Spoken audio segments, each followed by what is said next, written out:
ప్రతిష్టా company Satyanarayana. Present location Madupalli గ్రామం అండి, నన్నిపోయిన గోపాలరావు గారిది. 303 అనే హైబ్రిడ్ అండి. ఇది రెండో కోత అండి. ఇది ఫస్ట్ కోత కోసాడు, రెండో కోతలో కూడా ఈ విధంగా ఉందండి కాపు. చూడండి, ఎత్తు కూడా బాగా పెరిగింది. చివరి వరకు కూడా కాయలు చూడండి ఏ విధంగా ఉంది. ఇదంతా ఒకటే చెట్టు అండి. చూడండి, మంచి దిగుబడి వచ్చింది. మంచి కాపు కూడా చిక్కదనం ఎమ ఉందండి. రేటు కూడా తేజ రేట్లో పోతుందండి. ఇది 303 అనే హైబ్రిడ్. దీన్ని బట్టి మనం ఏ రైతైనా పెట్టుకోవచ్చండి. చూడండి పంట ఏ విధంగా ఉందో.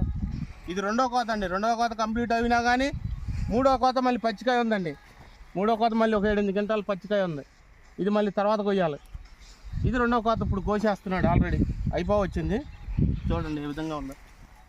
ఈ హైబ్రిడ్ ఎవరైనా పెట్టుకోవచ్చండి, ఇబ్బంది లేదు. ఎన్ని సార్లు కూడా కాస్తుంది 303 అనే హైబ్రిడ్.